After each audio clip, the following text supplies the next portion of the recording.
Hello and welcome to this video. My name is Miriam and I love everything about books. In 2021 I challenged myself to read 365 books, and I've seen quite a lot of videos on how to read more, and I decided I could make some videos about that as well, because I mean, if I read 365 books, I obviously know how to read more and how to make more of your reading life. And therefore I'm starting this series on my channel called The Reading Life, and it will be a series of hopefully short videos in which I tell you about how I incorporate reading into my daily life, but also giving you advice on how to read more. And I'm saying short videos because if the videos are very long, there won't be much time left for reading. So there are short videos, and hopefully they encourage you to read. Frequent watcher of booktube videos, you've probably heard this before, that in order to read more, you should make reading a priority. If you really want to read more, then you have to make time for it.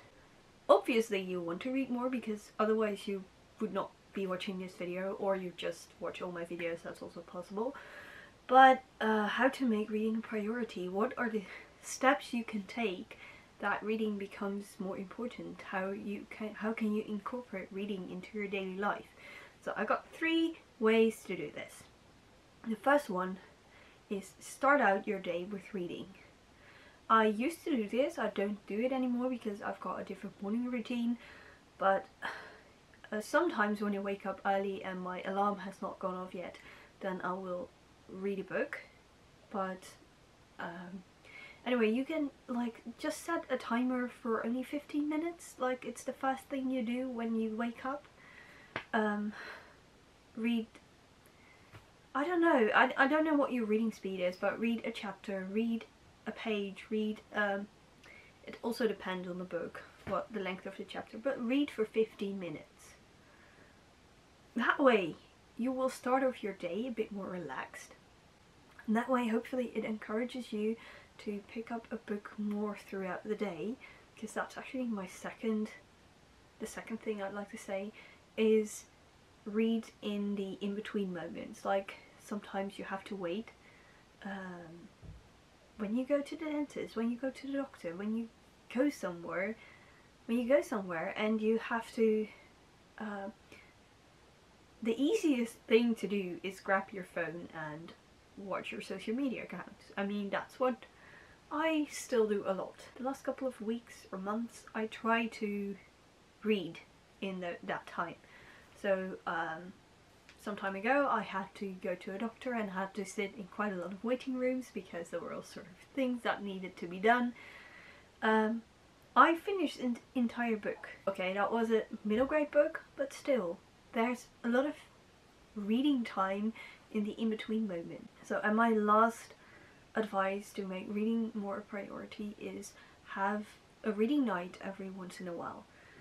And I'm hoping to tell you a bit more about reading nights in the future, but the way I do this, I have one specific evening of the week which is my reading night. This is usually my Thursday evening, but to be honest, lately my reading nights have been, well, the idea is that straight after dinner, which is usually 6:30 or 7 o'clock, I start my evening routine, and when I'm done I'm going to read a book.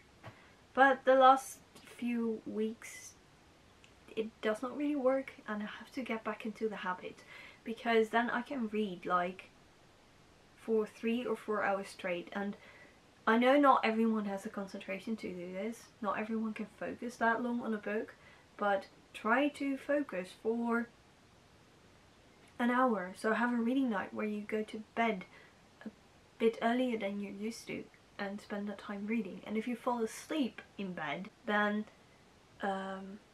read in a chair. But have a specific evening, a specific time slot which you dedicate to reading. Well, because in my experience, actually, if you're doing something like reading, the more you do it, the more you actually want to do it. And I think that's the reason why I have not really encountered a reading slump yet this year. And hopefully I won't. I won't either. But the more you do it, the more you want to do it. So the more you read, the more you will want to read. Hopefully that makes sense. Anyways, this was the start of the new series, The Reading Life. I hope you enjoyed it. I hope you can incorporate some of this advice into your daily life, and hopefully that will help you to read a bit more. If you want to follow me on my journey where I read 365 books, or if you simply want advice on how to read more, then consider subscribing to my channel. And as always, and especially after today's video, happy reading!